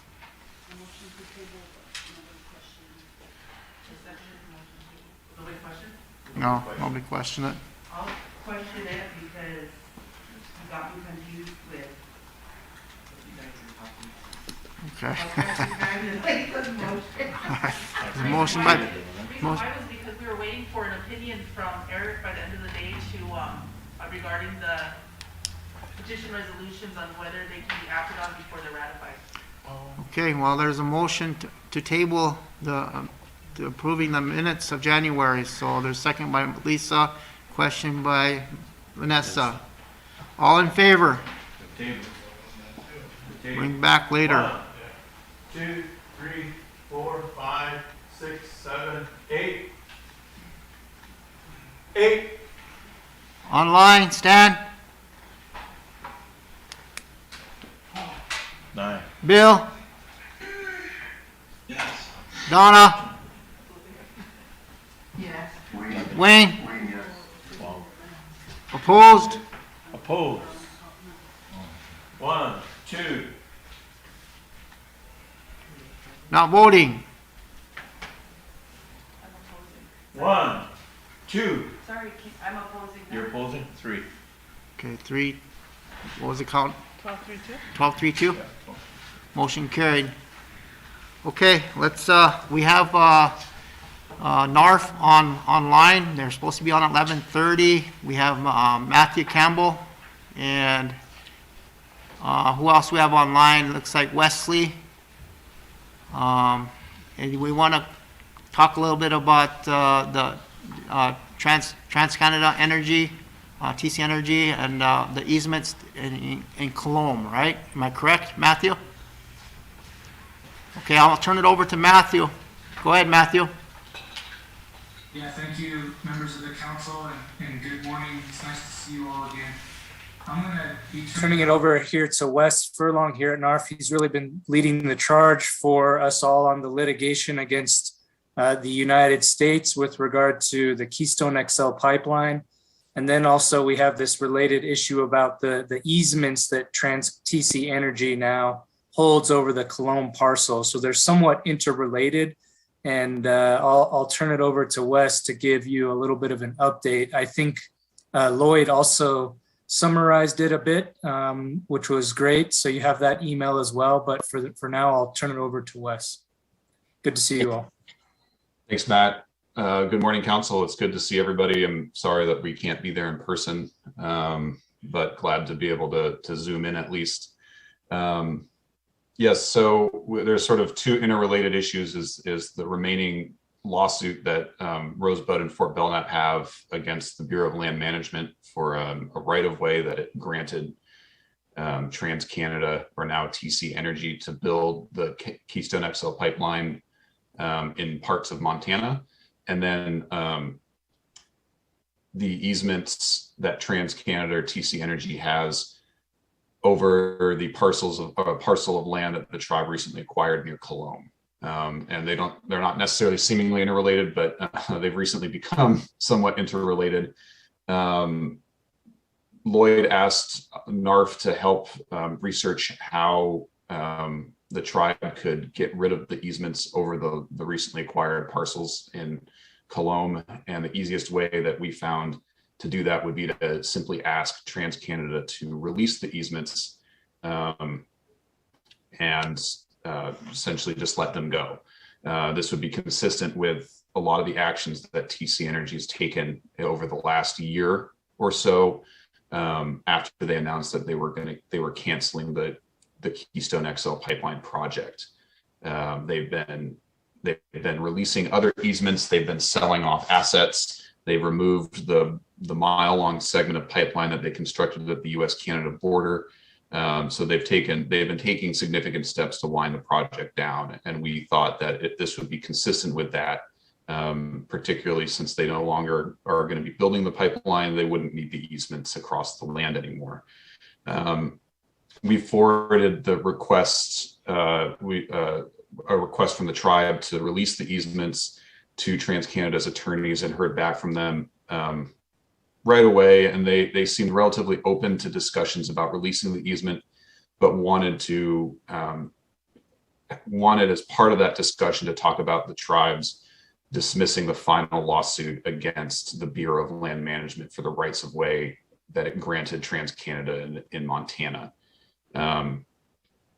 Following President Biden's revocation of the presidential permit on his first day in office last year, the first lawsuit against challenging the presidential permit for the pipeline was dismissed because there was no longer a permit and the project wasn't moving forward. Since then, we have not dismissed the lawsuit against the Bureau of Land Management because there's been still significant work that would need to occur before we felt that we were in a place to be able to dismiss that lawsuit, particularly the fact that TransCanada had constructed about a mile segment of the pipeline under that BLM authorization. Following TransCanada's announcement that they were going to cancel the project, they have given up all of their federal and state authorizations for the project, and that includes the right-of-way and the permit that they received from the Bureau of Land Management. The BLM has accepted that relinquishment, except for the mile-long portion of the right-of-way where the pipeline was constructed. And as a condition for accepting the relinquishment of the entire right-of-way, the BLM has required TransCanada to remove the segment of pipeline that was constructed and remediate the land that they did construction activities on, essentially do a revegetation project. TransCanada agreed to that, and in September of last year, they began removing the pipeline and seeding the area, regrading the land, and then seeding the area. And we understand that work was complete sometime around November of last year. We recently learned from the Bureau of Land Management that that work is all done. The pipeline has been completely removed, and that over the next 2 to 5 years, the Bureau of Land Management is requiring TransCanada to continually monitor that land to ensure that the remediation and revegetation work is successful. Until that work has been concluded, however, the BLM will not accept TransCanada's relinquishment of that final mile-long portion of the right-of-way. So despite TransCanada still technically retaining the right-of-way, the Bureau of Land Management has made it clear that the only thing they're allowed to do in that right-of-way is the remediation work. They are not allowed to do any construction. They're not allowed to do any other work related to the pipeline other than monitor the grass. I mean, they're being required to watch grass grow for the next 5 years. And that's the only thing that they can do in the right of way. So we, I think based on TransCanada's, the work that they've done to wind the project down, where they're at with the Bureau of Land Management, with the remaining just monitoring of that segment of right of way, and their request to kind of include a discussion of dismissing the cases in the broader discussion of releasing the Colomb easement. We feel that it's probably in everyone's best interest to go ahead and dismiss the final case against the Bureau of Land Management.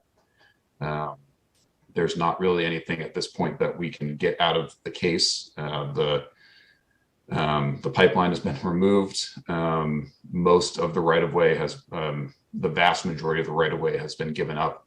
And all that is left is TransCanada to watch the 1 mile area and to make sure that it gets fixed properly. So we feel we're in a good place to be able to dismiss that lawsuit.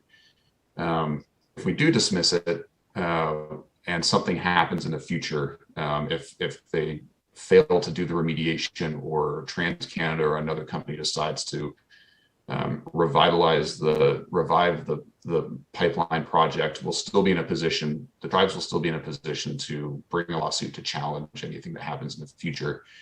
And of course, NARF will be there to represent the tribe if they want us to. So we're hopeful that this is the very end of the Keystone XL pipeline. But we're aware that this is somewhat of a zombie pipeline that seems to come back every few years. So we would certainly be on the lookout to ensure that it doesn't happen, even if we're dismissing this last case. I think that's the brief summary of it. I'm happy to answer any questions that the council may have. Wes, is what does that look like as far as the process? Is it just a request to the Bureau of Land Management, or what? How do they do that? Or just are you referring to the easement TransCanada has? Yeah. Bureau of Land Management, or the easement over the Colomb parcel? Well, the full parcel. Oh yeah, so that easement was given to them by one of the previous owners of the land, and it's based on our understanding and our research. It's a very simple process that we've actually drafted a draft release of the easement right of way that I think there's a couple little portions that TransCanada would need to fill in, but it essentially says this easement was for the purpose of building the Keystone XL pipeline. TransCanada has canceled the project and has taken steps to unwind it. So the purpose of this easement is no longer exists, and so therefore we are releasing the easement and giving it up. So essentially clearing that portion of the title of the tribe's title to that land. And then that gets filed with the Tripp County Recorder's Office. Yeah, because the land was fee land owned by a non-Indian previously who granted the easement, it really is a question for state law. And there's a couple ways that we can remove the easement. That TransCanada can relinquish it, which is what we're talking about. Or if they don't, we could file a quiet title lawsuit in state court and argue that the easement is no longer valid, that there's no purpose for it because they've abandoned the project in the pipeline, and so get it cleared that way. But it's much easier if TransCanada will just agree to relinquish it. We don't have to spend money and time to file a lawsuit to get it cleared. So that's kind of the route we're looking at, and they seem agreeable at this point. for Wes or Matt? If not, well, thank you. Go ahead, Russell. Yes, Mr. Chair, I have a question. Okay, Russell and then Wayne. Go ahead, Russell. First of all, I want to thank you guys for coming in and supporting the Rosebud Sioux tribe in our struggle to get rid of the Keystone XL.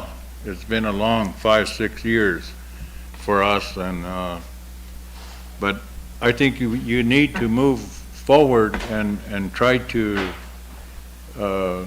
get that easement somehow. And I really want to thank you for all your hard work.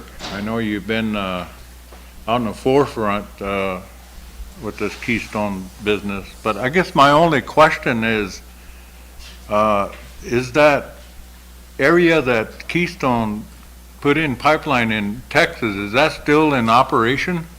Do you know?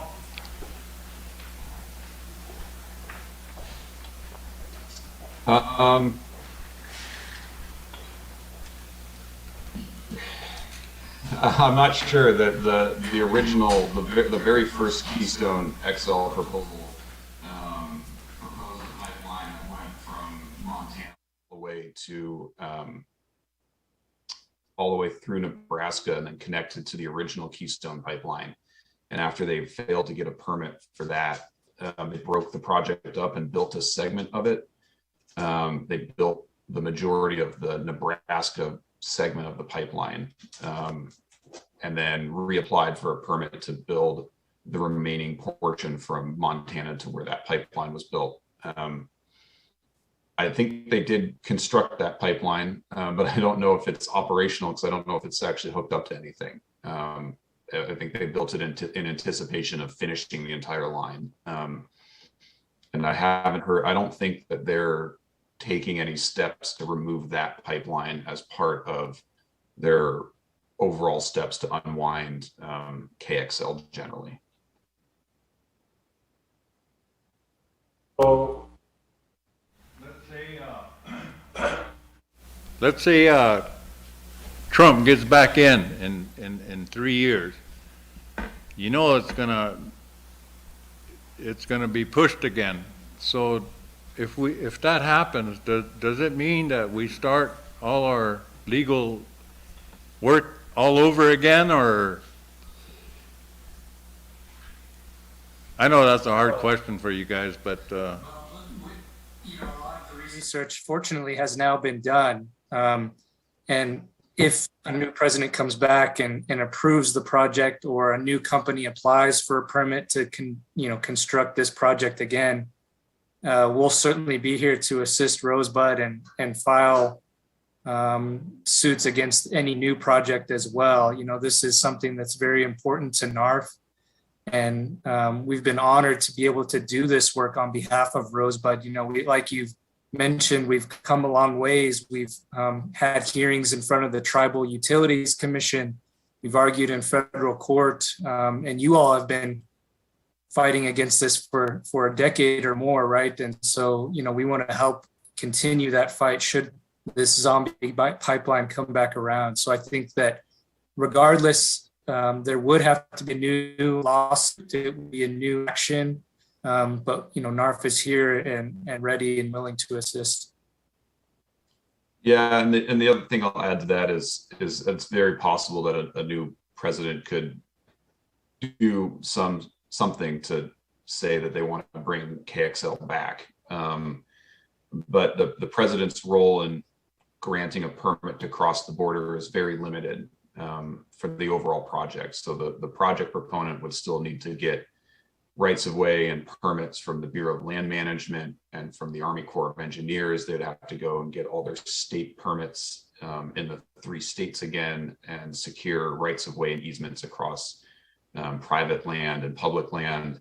So there'd be a very long, drawn out permitting process that would still happen. It couldn't just be revived overnight. And one of the reasons that we're really confident that in dismissing these cases and that the Keystone XL pipeline as we know it now is dead is that TransCanada has been very adamant that no matter what happens in the future, they are not pursuing this project anymore. After President Biden revoked the presidential permit on day one, a bunch of states sued him in Texas over the revocation of that permit. And TransCanada actually joined that lawsuit on the side of the federal government, saying that the state's argument that this project can come back if the court revives the permit was wrong, that I'm sure they disagreed with the president's revocation of the permit, but they said after that they made the business decision that they were totally walking away, and that there's nothing that the federal government or a court could do to reinstate a permit that would change their business decision to walk away from the project. So we're very confident that TransCanada as an entity is not going to pursue this. And if anyone else in the future does, there's going to be a long process for them before they can do anything that as Matt said, will be there and ready to take that fight up again if we have to do it. Wait, go ahead. Thank you. Thank you guys for your work and your dedication to protecting our homelands and helping us with legal representation. Your question is two parts, right? There's one that has to deal with the right-of-ways that were issued down in Gregory County, right? Is it Gregory or Tripp? I can't remember. Tripp, sorry. Now the other portion is the lawsuit that we have against the Bureau of Land Management, correct? Yes. That's correct, yes. Okay, so are you wanting to drop that lawsuit? Yes, I think so. That's exactly what we're looking at. Was that lawsuit, I wasn't on council when this was initiated, was that lawsuit only against TransCanada having a permit, or did it actually have to be was it a lawsuit to stop giving rights of way within our territorial boundaries or reservation boundaries? Yeah, so there was two lawsuits initially, one against the president and then a second one against the Bureau of Land Management. The presidential lawsuit was dismissed last year because President Biden revoked his presidential permit. We still maintained the lawsuit against the Bureau of Land Management because they granted TransCanada rights of way on federal land, and we didn't want to dismiss that lawsuit until those rights of way were relinquished. So now that they have relinquished all of those rights of way except for that last mile where they're watching the grass grow, there's a very real argument that the lawsuit is now moot, and we'll likely see the US try and dismiss the lawsuit anyway as moot because there's nothing left to be done, that TransCanada has abandoned the project. And so we've already been thinking about whether or not this is something we need to dismiss anyway. But then that was when we also were reaching out to TransCanada separately about the Tripp County easements to see if they would relinquish those state easements, which are different than the federal easements. That's governed by state law. And they said, yeah, I think we can do that. And will you consider dismissing your federal lawsuit? TransCanada actually isn't a party to the federal lawsuit right now. It's just the Bureau of Land Management. And the Bureau of Land Management actually hasn't even filed the answer in the federal lawsuit. It's been on hold for quite some time. So we can actually dismiss it on our own volition without even getting the United States permission if we want to.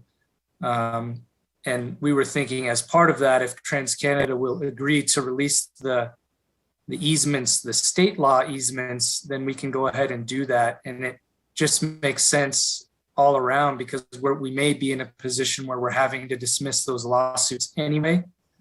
And so if we can get them to take those steps on the state easement, that would be helpful.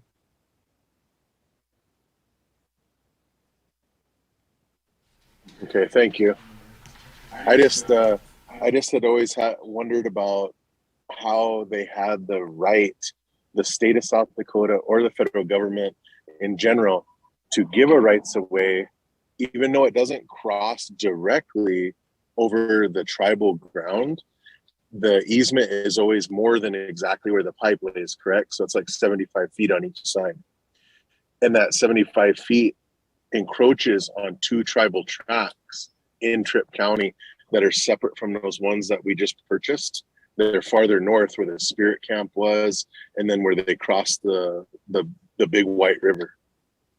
And so I just I didn't know if that lawsuit actually addressed that where they shouldn't have the right to issue a permit without consulting the tribe.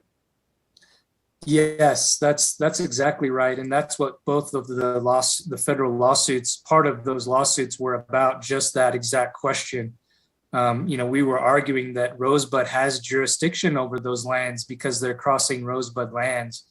And, that was part of the reason that we conducted the Utilities Commission hearing, because Rosebud has authority over its lands. And, when we looked at the maps, it's just like you said, we saw that TransCanada was crossing Rosebud land, which they have to get Rosebud's permission to do that. And because the president had revoked the permit, his permit, and because the Bureau of Land Management easements have now been relinquished, they're not moving forward.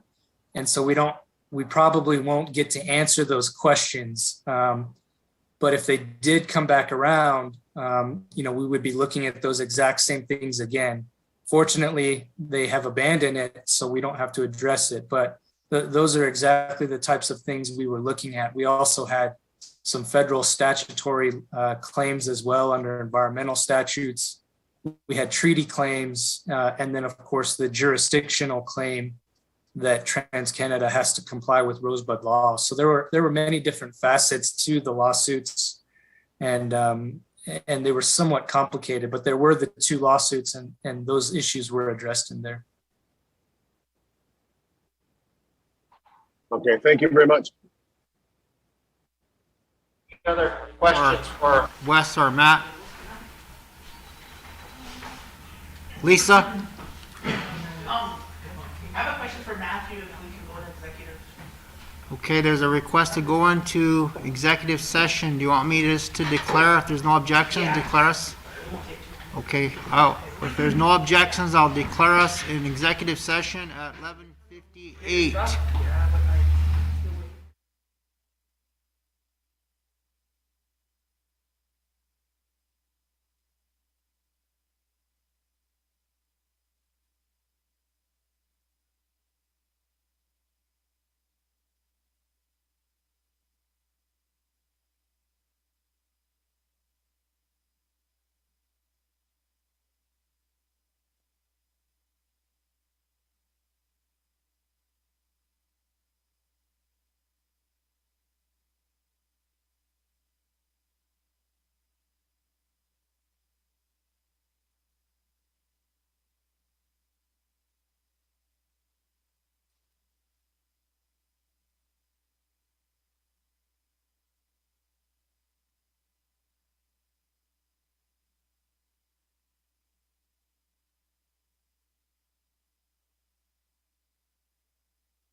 says the tribal council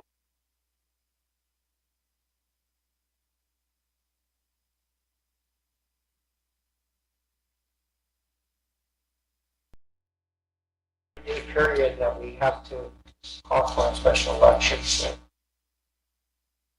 3 days would it be?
and express our concerns from the Wososo Wakfa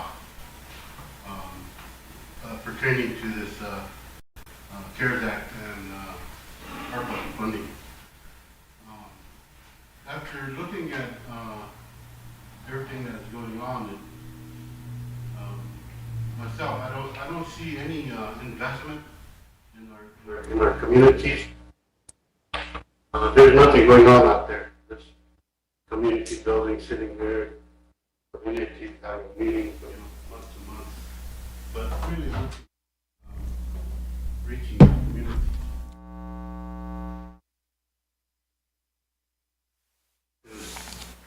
Question about the youth sports complex. That how is that going to benefit our community?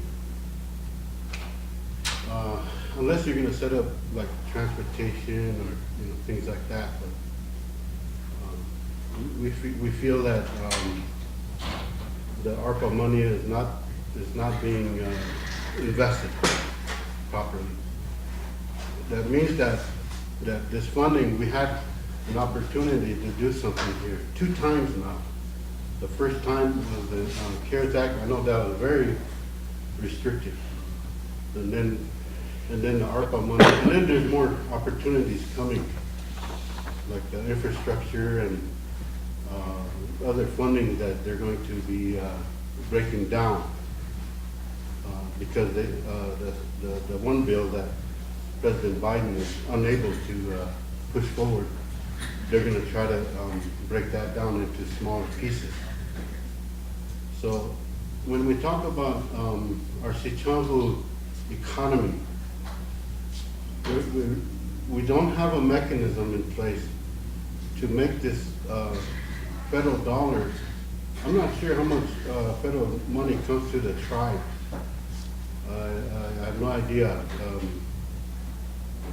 100 million or 200 million, and none of it ever touches the ground here, because we're in this sort of this crisis mode. So we spend this money before it even hits the ground. It doesn't turn around in our economy. We don't have a bank. We don't have a bank here. So we can't use that money to help our people, even with loans and housing and things like that. So it just comes through here and then it's gone. Well, myself, I feel that 1/3 of federal funding goes to salaries, and 1/3 goes to social services, and 1/3 goes to outsourcing, contracts and things like that. So we don't have a chance right here on the ground, at the ground level. So thinking about all of this, what are we going to have to show for it when this 166 million is spent? Are we going to have a meat packing facility? Are we going to have a hemp manufacturing facility? We have opportunity to look at ideas like purchasing road machinery and start, constructing our own roads, having our own road construction, whether it's concrete or pavement. We have opportunity, lots of opportunities is here. Probably over the last 3 years, or even longer, I've been thinking about how come we don't have our own bank without the federal government interfering with it. And I think it's possible, because right now, for the Ocheti Shakoi, you think about the Rosebud economy, and then you think about the Ocheti Shakoi economy. We are very powerful, but yet we're not accessing that. We're not doing anything with it. because we don't have our own bank. Between all the tribes, I would say we're spending about $2 billion a year with all the Ocheti Sakoni tribes. And so we're stuck in this like poverty. We're stuck in this poverty, and we're not investing any of the funding because we're spending it before it hits the ground on social services. Yeah, it's very nice to be able to cover everybody with $2,000 and a food card and you know, electricity and things like that, but how come we're not thinking about using this money to create our own energy company that we can provide our own energy, and the money turns around and it'll stay here, or like install solar to every house. Why aren't we thinking along those lines?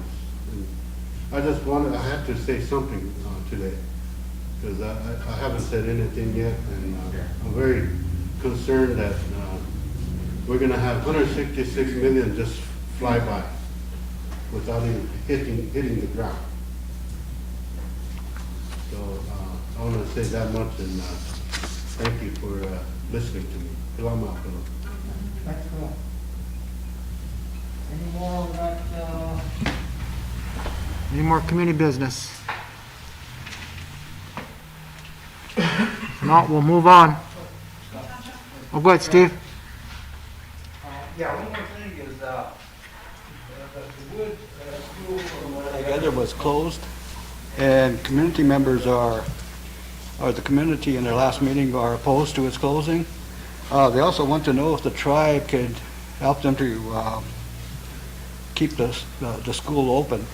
Now, I didn't get all the details on it, but if we can get our education department to take a look into that and see what the reasoning behind the closing is, and if the tribe, if we as a tribe can actually do anything to assist the community or the wood area in keeping the school open.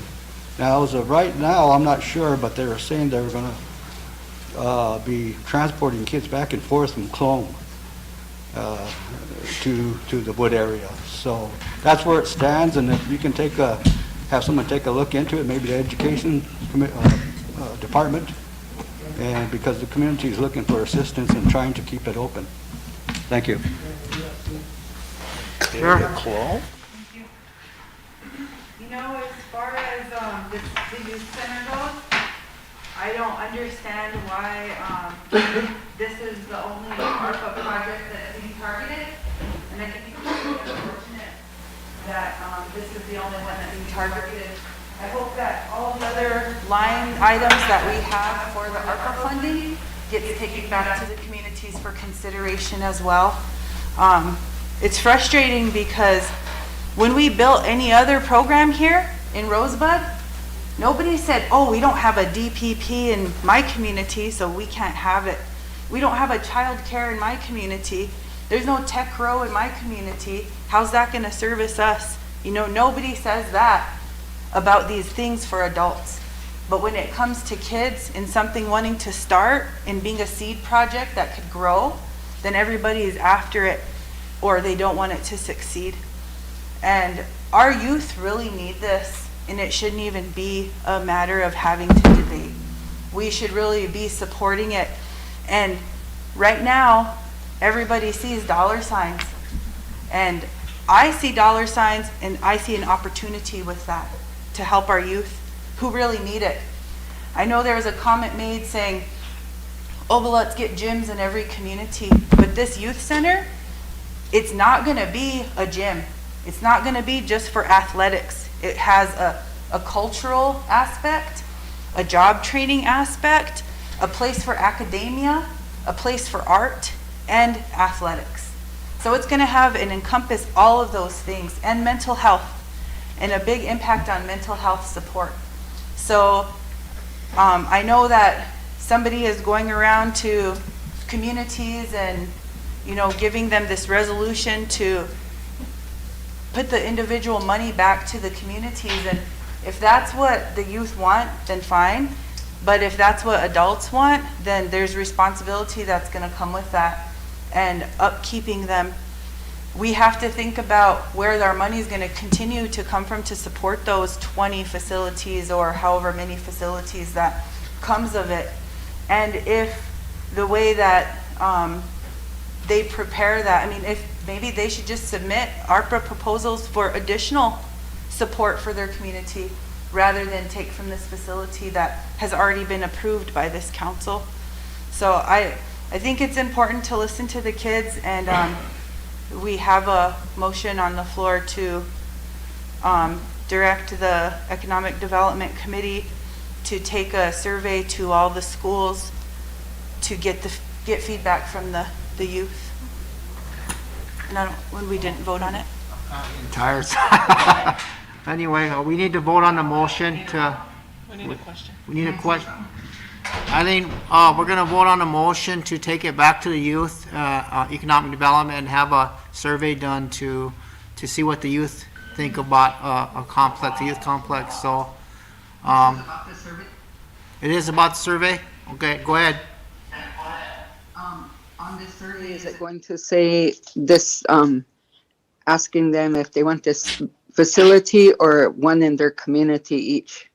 Will it have that on there? So it gives them an option? Yeah.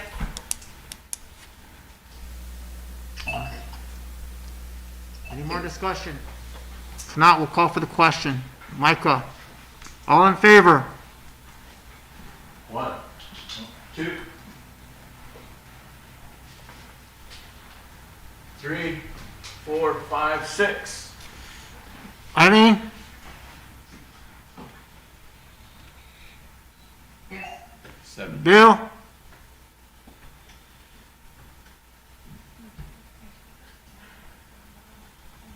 Stan? Oh. 8. Donna? Yes. 9. Opposed? 1, 2, Not voting? 1, 2. 1, 2. and then Bill, Yeah, 1, 2, 3. 3. Motion carried. Motion carried. 923. 923. 9, 2, 3. Russell and then Jordan. Are we still on economic development? We're on communities. Huh? We're on communities. Oh, man.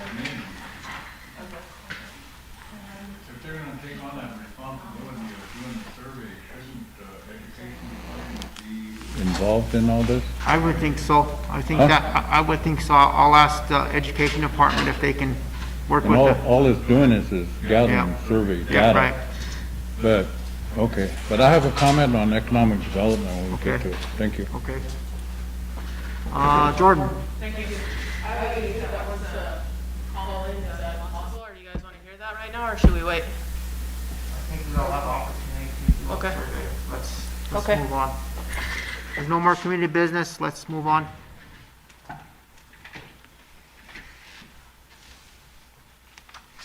Okay, we're on Attorney General. He was on earlier. Budget and Finance. There's 6 resolutions for Budget and Finance. Okay, call him, tell him to get back online. You hurt his feelings. His feelings in business?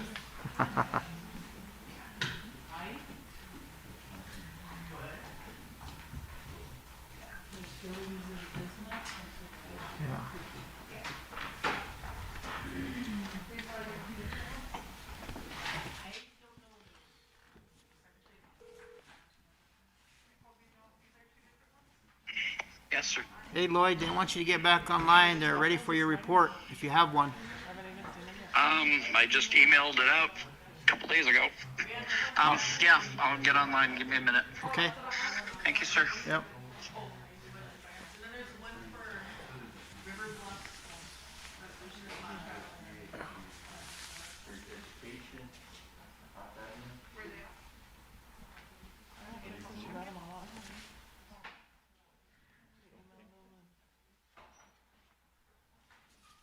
resolutions are not out there?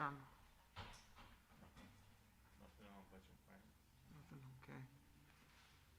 Is that from last time, or is it, are they new ones? Okay. Yeah, there's 6 of them, but I don't know. There's nothing up to all this half man. Okay, the Attorney General's gonna get back online to hear his report. He said he mailed out his report. But if you have any questions, he can answer them. Lloyd, are you online? Okay, is there any questions for Lloyd? Attorney General's report. He mailed it out. I don't know if you had an opportunity to look at it. Or do you have any report, Lloyd? If no one had had an opportunity to read through the report, I can certainly go through it. Real quick, some of the things that we've been working on the last few days is there's a Swift Bear. I think it's Swift Bear. One of the communities had basically contracted through ARPA or the CARES office to do a $150,000 renovation of the building. And there were some concerns that the work hadn't been done. Lloyd, we're on the air, so, go off the air for your report. No, yeah, we could probably do that. Okay. Go off the air.